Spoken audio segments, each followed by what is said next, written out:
Bismillahirrahmanirrahim. Assalamualaikum warahmatullahi wabarakatuh. Ya, alhamdulillah, pada kesempatan pagi hari ini kita semua masih diberikan kesehatan oleh Allah Subhanahu wa taala.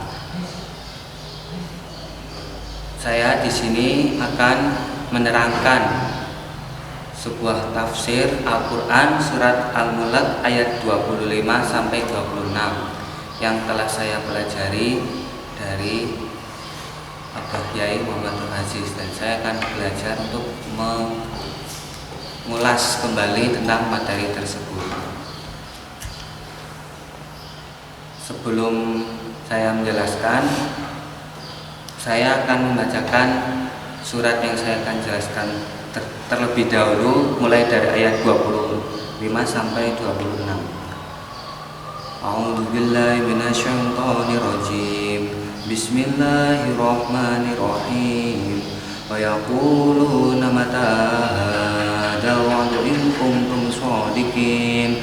Qul innama 'ilmu indallah wa innama ana nadhirum mubin.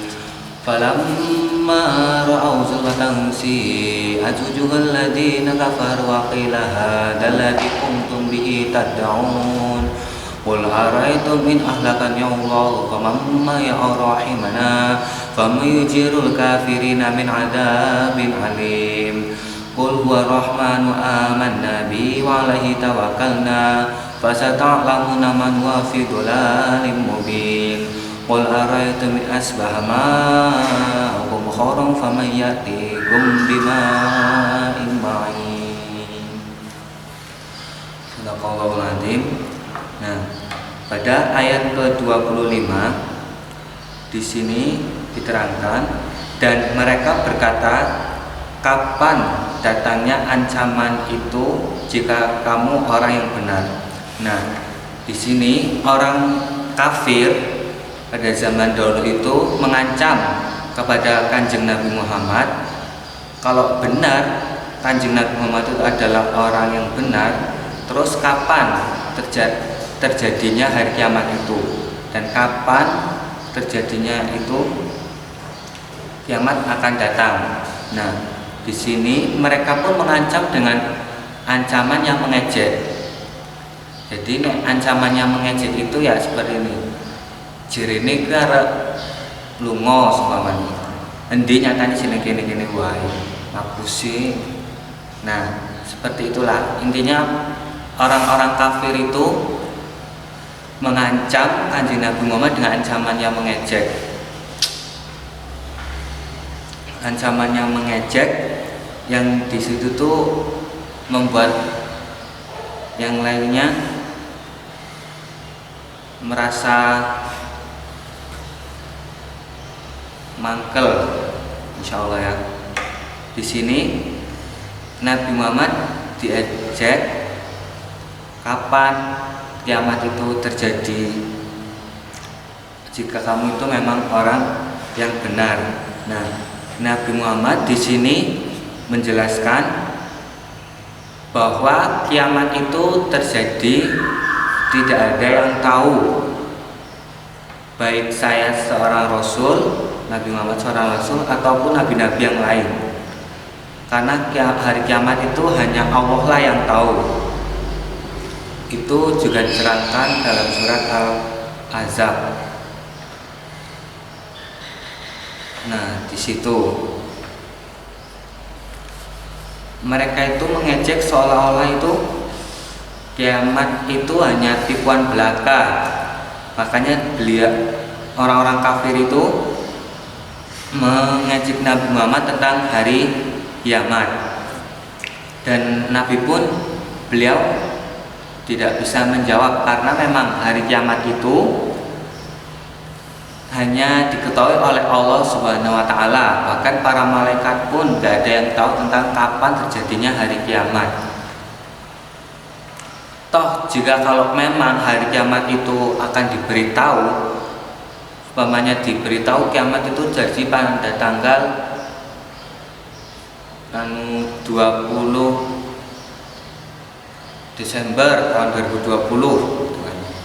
itu mesti orang-orang semua akan langsung beranjak semua untuk bertobat,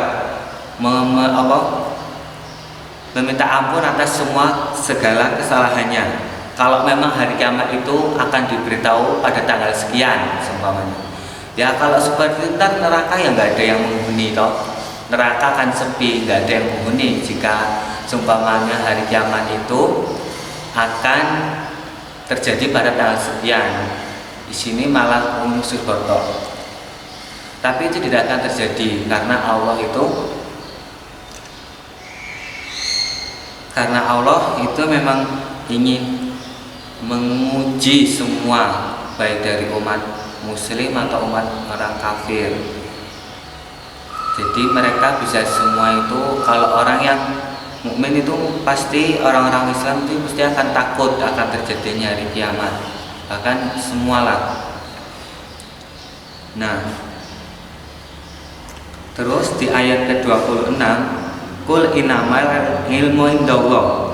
Katakanlah, sesungguhnya hari kiamat itu pasti, sesungguhnya ilmu tentang hari kiamat itu hanya pada Allah. Nah, di ayat 26 terangkan bahwa hari kiamat itu hanya memang Allah yang tahu, tidak ada yang mengetahuinya kecuali Allah Subhanahu wa taala. Semua dari kalangan nabi terdahulu, bahkan Nabi Adam pun yang pernah tinggal di surga, ataupun nabi yang terkenal pintarannya si Nabi Idris, itu nggak ada yang tahu kiamat itu akan terjadi. Hanya memang Allah yang tahu tentang hari kiamat. Wa inna ma ana nadhirum mubin. Dan aku wa inna ma ana dan aku hanyalah nadhirum, memberi peringatan, mubinun, yang jelas. Nah, di sini Nabi Muhammad itu hanya memberikan peringatan kepada orang-orang kafir. Beliau tidak tahu kapan terjadinya kiamat, tapi beliau itu hanyalah orang yang memperingati kepada datangnya hari kiamat. Nah, seperti itu. Nabi Muhammad itu hanya memperingati, memberitahu bahwa kapan datangnya hari kiamat. Itu Nabi Muhammad hanya memberitahu bahwa suatu saat akan terjadi kiamat, tapi datangnya itu Nabi tidak tahu. Seperti kalau sekarang ini kan lagi musim-musim virus yang terkenal sampai sekarang di saat ini adalah virus corona. Nah, kita semua nggak akan tahu kapan virus itu selesai.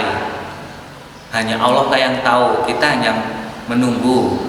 Ya, mudah-mudahan semoga virus ini bisa selesai. Maksudnya bisa terhindar dari seluruh dunia, khususnya di Indonesia ini. Amin ya rabbal alamin. Nah, dari sini pun kita nggak akan tahu kapan virus itu selesai. Begitupun dengan hari kiamat, kita nggak akan tahu kapan akan terjadi. Seperti itu. Jadi Nabi Muhammad itu hanya memberikan peringatan kepada orang-orang. Orang itu mau ikut atau enggak itu terserah dia, karena Nabi Muhammad tidak memaksakan seseorang untuk masuk atau mengikuti ajaran beliau. Beliau hanya memberikan peringatan. Kalau memang mau ya silakan ikut, kalau enggak ya udah. Nabi Muhammad hanya memberikan peringatan, tidak lebih dari itu. Tidak ada pemaksaan. Itu suka-suka dia. Lanjut ke ayat 27. Falamma ra'au zulfatan, maka ketika mereka melihat azab sudah dekat, si'at, menjadi muramlah, wujuhul ladzi, wajah orang-orang kafirun, orang-orang kafir. Nah, falamma ra'au zulfatan si'at wujuhul ladzina kafaru. Intinya, maka ketika mereka melihat azab sudah dekat, maka menjadi muramlah wajah orang-orang kafir itu. Nah, ketika kiamat itu datang, ini yang berbicara adalah malaikat. Ketika kiamat sudah datang, maka orang-orang kafir itu wajahnya langsung muram, langsung lesu, langsung keweden, bahasanya keweden, karena memang hari kiamat ini terjadi. Terus malaikat berkata, waqila hada, dan katakanlah kepada mereka, inilah azab alladzi kuntum bihi tad'un, alladzi yang kuntum kalian bihi tad'un memintanya. Nah, di sini malaikat menerangkan, inilah azab yang kalian tunggu-tunggu. Inilah kiamat. Kalian sudah tahu bahwa kiamat itu sangat mengerikan. Nah, inilah yang kalian tunggu-tunggu dari zaman dahulu. Kalian sudah diperingatkan oleh Kanjeng Nabi, diperingatkan oleh Nabi semua, entah Nabi Muhammad, tentang kiamat atau tentang kebenarannya Kanjeng Nabi Muhammad, bahwa Nabi itu adalah Rasul dan beliau adalah Rasul terakhir, dan suatu saat akan terjadi kiamat. Tapi apa yang kalian lakukan? Kalian hanya mengejeknya, kalian hanya menghinanya, bahwa Nabi Muhammad itu adalah orang yang tidak benar. Toh sekarang kejadian bahwa kiamat itu akan datang. Nah, inilah kiamat. Maka mereka pun menyesal dengan penyesalan yang teramat. Tapi sayang, penyesalan mereka itu tidak ada artinya, karena memang sudah terlambat gitu. Karena memang sudah terlambat. Ngopo dari dulu engkau waktu ada di dunia tidak mau mengikuti ajaran Kanjeng Nabi, malah kalian sibuk dengan berhala-berhala kalian. Sekarang lihat, berhala-berhala kalian apakah bisa membantu kalian?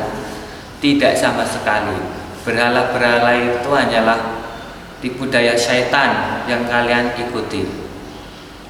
Mana buktinya kalau berhala-berhala itu dapat menolong kalian? Ini bisa dikutip dari kisahnya si Nabi Ibrahim, yang waktu ketika di kisahnya Nabi Ibrahim itu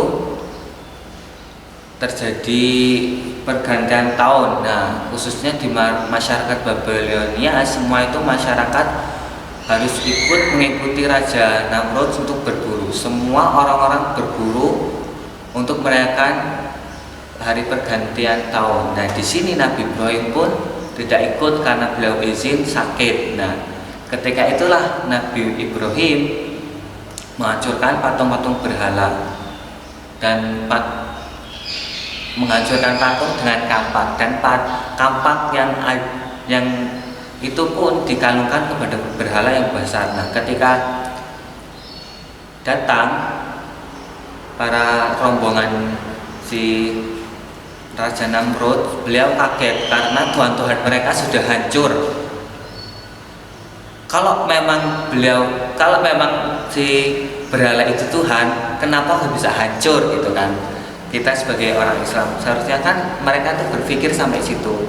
Nah, tapi malah si Nabi Ibrahim ditanyakan, "Hei Ibrahim, apakah kamu yang menghancurkan patung-patung Tuhan-Tuhan kami?" Tidak. Jelas Nabi Ibrahim menjawab tidak. Walaupun sebenarnya beliau memang yang menghancurkannya, tapi itu pembuktian bahwa menyembah berhala itu adalah hal yang sesat, seperti yang diikuti oleh kaum kafir pada zaman Nabi Muhammad. Nah, di sini terus terjadi perdebatan. Nabi Ibrahim berkata, kenapa kamu tidak tanya kepada Raja Namrud, kenapa engkau tidak tanya kepada patung yang besar itu? Karena patung itu yang ada kampaknya, yang memegang kampaknya. Terus kata si Raja Namrud, kamu tuh bodoh, tolol, goblok bahasanya. Patung yang tidak bisa berbicara, tidak bisa berjalan, tidak bisa bergerak, mendengar dan sebagainya, kok dijek ngobrol, kowe iki wong apa udo? Jelas di sini Nabi Muhammad mengembalikan kata-katanya si Raja Namrud itu. Nah, kamu tahu patung itu tidak bisa berjalan, tidak bisa melindungimu, tidak bisa menolongmu. Terus kenapa kalian sembah? Gitu loh. Kenapa kalian sembah kalau memang patung itu tidak bisa menolong kamu? Nah, disinilah semua masyarakat, begitupun dengan masyarakat, begitu dengan Raja Namrud, beliau langsung tercengang, terdiam. Tapi karena memang sudah terjerumus oleh kekafirannya, mereka tidak mau mengimani atau mengikuti ajaran Kanjeng Nabi, mengikuti ajaran si Nabi Ibrahim itu. Nah, di sini pun bisa diambil hikmah seperti sama yang diikuti oleh Kanjeng Nabi Muhammad. Beliau sudah memperingati bahwa yang namanya patung itu tidak akan memberikan pertolongan, karena itu adalah benda mati, nggak akan mungkin memberikan pertolongan kepada kalian.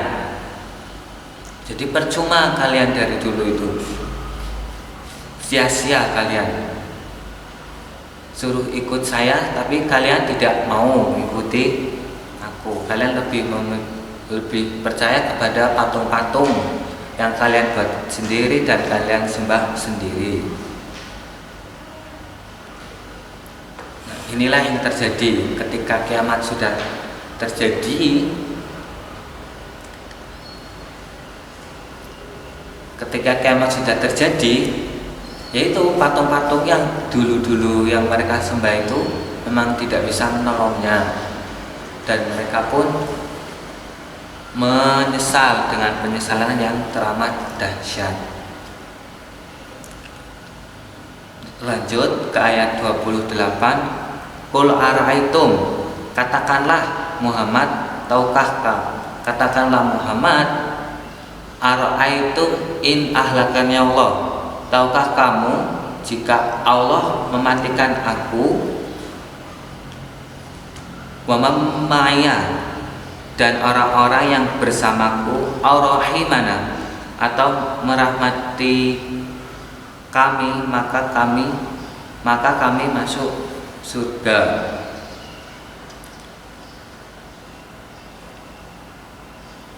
Fama yujirul, lalu barang siapa yang dapat melindungi orang, yujirul kafirin, yang dapat melindungi orang-orang kafir, min adabin alim, dari azab yang pedih. Ya, saya perjelas lagi. Katakanlah Muhammad, tahukah kamu jika Allah mematikan aku dan orang-orang yang bersamaku, atau yang memberi rahmat kepada kami, maka kami akan masuk surga. Lalu siapa yang dapat melindungi orang-orang kafir dari azab yang pedih itu? Nah, ini diterangkan Allah memberikan rahmat kepada orang-orang yang mengikuti Kanjeng Nabi Muhammad, orang-orang mukmin. Dan orang-orang kafir itu menerima azab yang sangat pedih dan tidak ada orang yang melindunginya. Nah, seperti yang saya terangkan tadi, bahwa ketika kan orang-orang kafir itu dulu mengejek Nabi Muhammad itu orang yang nggak benar, bahwa Nabi Muhammad adalah sesat, nggak mungkin akan terjadi hari kiamat. Kalau memang benar, maka datangkanlah